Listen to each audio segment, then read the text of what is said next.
হয় চাওক গৌপালকসকললৈ আহিছে এক দুখবৰ বুলি ক'ব লাগিব যেহেতু গৌপালকসকলে ইতিমধ্যে বছৰ দিন তেওঁলোকে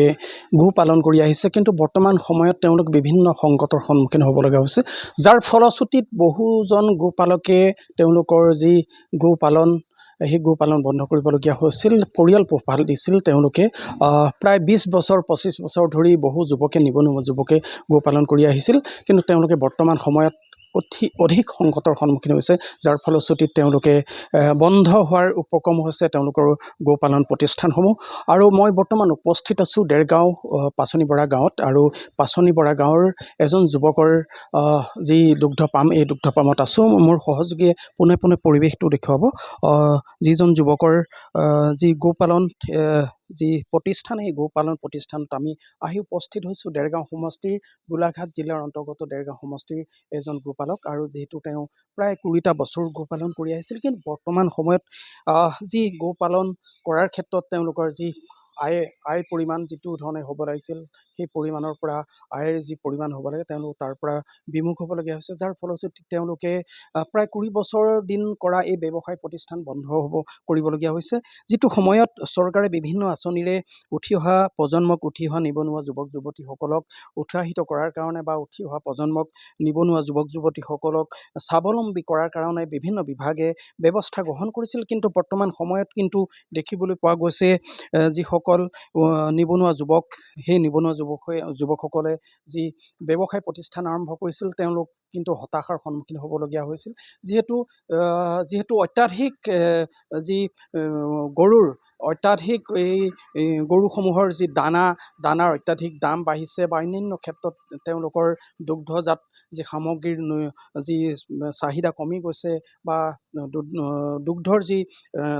দামৰ ক্ষেত্ৰত কিছু পৰিমাণে হ্ৰাস হোৱাত তেওঁলোক কিন্তু সংকটৰ সন্মুখীন হ'বলগীয়া হৈছে যাৰ ফলশ্ৰুতিত আজি কিন্তু এনেকৈ দেৰগাঁও বহুকেইখন দুগ্ধ পাম বন্ধ হোৱাৰ দিশে অতিক্ৰম কৰিছে চৰকাৰে বিভিন্ন আঁচনি গ্ৰহণ কৰিছিল কিন্তু আঁচনিসমূহ কিন্তু সঁচা অৰ্থত প্ৰকৃতাৰ্থত আঁচনিসমূহ ৰূপায়ণ হৈছেনে ইয়াক লৈ বিভিন্ন সময়ত প্ৰশ্ন উত্থাপন হৈছে আৰু যিহেতু মোৰ সহযোগে পৰিৱেশটো দেখুৱাইছে দেৰগাঁও পাচনি পৰা গাঁৱৰ এজন উদীয়মান ব্যক্তিৰ যি গোপালন ব্যৱস্থা প্ৰায় 20 বছৰ আৰম্ভ কৰিছিল কিন্তু বৰ্তমান সময়ত কিন্তু এই ফাৰ্মখন এই জাৰ্চি ফাৰ্মখন কিন্তু বন্ধ হোৱাৰ দিশে গতি কৰিছে যিহেতু তেওঁ যি ধৰণে ইয়াত উৎপাদনৰ অনুপাতে তেওঁ যি ধৰণে আয় পাব লাগিছিল বা আয় লাভ কৰিব লাগিছিল এই ক্ষেত্ৰত তেওঁ কিছু ক্ষেত্ৰত বিচলিত হৈছে আৰু যিহেতু চাহিদা কমি গৈছে যুৱকজন আছে তেখেতৰ পৰা জানিম পোনে প্ৰথমে আপোনাৰ নামটো কওক নমস্কাৰ মোৰ নাম ৰজত কলিতা হয় কিমান দিন হ'ল আপুনি মই এইখন ফাৰ্মখন এতিয়া 20 বছৰ ৰানিং হৈ আছে হয় কি সন্মুখীন হৈছে সমস্যা মানে এনেকুৱা হৈছে এতিয়া গাখীৰবিলাক ধৰক আগৰ যি ধৰণে বিক্ৰী হৈছিলে বা যিটো দামত বিক্ৰী হৈছিলে এতিয়া সেইটো দামত আমি বিক্ৰী কৰিব পৰা নাই গাখীৰটো আৰু সেই দামটোত বিক্ৰী কৰিব নোৱাৰাটো ডাঙৰ কথা নহয় কিন্তু দানাবিলাক অধিক দামত কিনিবলগীয়া হৈছে কাৰণ দানাৰ ওপৰতে আমাৰ নিৰ্ভৰ হয় আৰু ঠিক তেনেকৈ মানে গৰুবিলাকে ধৰক চিকিৎসাৰ ক্ষেত্ৰত আগৰ যিবিলাক দৰৱ মেডিচিনৰ যিবিলাক দাম আছিলে এতিয়াতো অধিক দাম হ'ল মেডিচিনৰ সেই ক্ষেত্ৰতো চাব লাগিব আৰু হাজিৰা কৰা যিবিলাক কামৰ লগোৱা মানুহ হয় সেইবিলাক মানুহৰ ক্ষেত্ৰতো বহুত পইচা বেছিকৈ দিবলগীয়া হয় সেইটোৰ তুলনাত চালে আমি গাখীৰৰ দাম যিটো পাওঁ সেই দামটোৰ তুলনাত আমাৰ কোনো মানে তাত প্ৰফিট হিচাপে নাথাকে আমাৰ সাধাৰণকৈ চলিবলৈও এতিয়া দিগদাৰ হৈ গৈছে চৰকাৰীভাৱে কিবা আঁচনি পাইছে চৰকাৰীভাৱে এতিয়ালৈকে তেনেকুৱা কোনো আঁচনি আমাৰ ইয়াত যোগাযোগ তেনেকৈ কৰিবলৈ আমাৰ ব্যৱস্থা ইয়াত নায়েই তেনেকুৱা ধৰক যোগাযোগ কৰিব পৰা ব্যৱস্থা আমাৰ ধৰক তেনেকুৱা ওচৰত গোপালকো কম আছে এতিয়া তেনেকৈ বন্ধই হৈ গ'ল বহুত যিখিনি আছিলে গতিকে আমি তেনেকুৱা সেইবিলাক ধৰক নাজানো তেনেকুৱা কাৰ লগত যোগাযোগ কৰিম কেনেকৈ কি কৰিম পশুপালন বিভাগটোত কিন্তু বহু আঁচনি আহে আৰু সেই আঁচনি বহুতে লাভ কৰিবলৈ সক্ষম হয় কিন্তু আপুনি এই ক্ষেত্ৰত কেনেকুৱা ধৰণৰ আপুনি সুবিধা লাভ কৰিছে মই এতিয়ালৈকে তেনেকুৱা একো সুবিধা পোৱা নাই বৰ্তমানলৈকে পোৱা নাই কাৰণ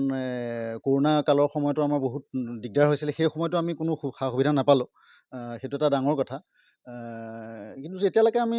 মানে একো পোৱা নাই, মানে ক'বলৈ গ'লে মানে 10 টকা পইচাও আমি মানে চৰকাৰৰ ফালৰ পৰা তেনেকুৱা সুবিধা পোৱা নাই। এতিয়া কি কৰিম বুলি ভাবিছে শেহতীয়াকৈ? শেহতীয়াকৈ এতিয়া কি কৰিব, উপায়তো নাই, লাহে লাহে আৰু বন্ধ হোৱাৰ দিশতে যাব, অন্য কাৰোবাৰ ব্যৱসায় কৰিব লাগিব, নহ'লে এইখিনি এতিয়া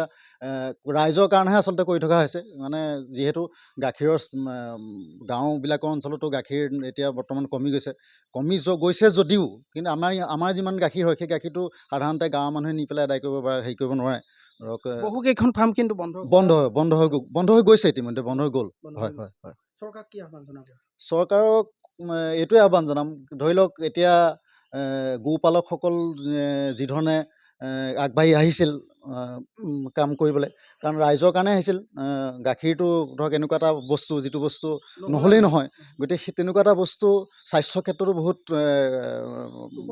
উপকাৰী। গতিকে আমি ভাবোঁ যে স্বাস্থ্যৰ কাৰণে ইমান উপকাৰী বস্তু এটা চৰকাৰখনে যিকোনো উপায়েৰে সেই বস্তুটো কেনেকৈ ধৰি ৰখাৰ ক্ষেত্ৰত বহুত ব্যৱস্থা গ্ৰহণ কৰিব লাগে আমি ভাবোঁ। মোৰ সহযোগী পৰিৱেশটো অকণমান দেখুৱাব। চাওক, এক সুন্দৰ পৰিৱেশ বুলি ক'ব লাগিব, গ্ৰাম্যাঞ্চলৰ এক সুন্দৰ জীয়া ছবি বুলি ক'ব লাগিব, যিহেতু নিবনুৱা যুৱকৰ আশাৰ স্থল বুলি ক'ব লাগিব, আশাৰ বতৰা বুলি ক'ব লাগিব। তেওঁলোকে যিহেতু এই জাৰ্চি ফাৰ্ম খুলিছে, জাৰ্চি ফাৰ্মৰ যোগেদি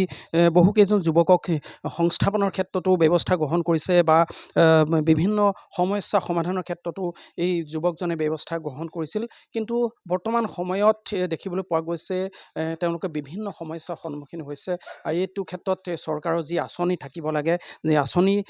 ক্ষেত্ৰত যি ধৰণে সুবিধা লাভ কৰিব লাগে, সেই সুবিধাৰ পৰা কিন্তু তেওঁলোক আজিলৈকে সেই সুবিধা আদায় কৰিব পৰা নাই, তেওঁলোক সুবিধাৰ পৰা বঞ্চিত হৈছে। পুনৰবাৰ তেওঁলোকে আহ্বান জনাইছে, যিহেতু এনেকৈ বহুকেইখন ফাৰ্ম কিন্তু দেৰগাঁও বিভিন্ন প্ৰান্তত বন্ধ হৈ গৈছে। পুনৰবাৰ আহ্বান জনাইছে চৰকাৰে এক ব্যৱস্থা গ্ৰহণ কৰিব লাগে। পশুপালন বিভাগ আছে,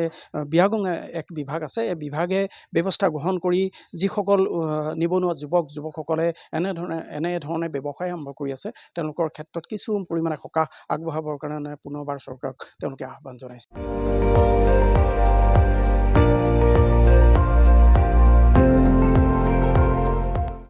আপুনি চাই আছে ND24,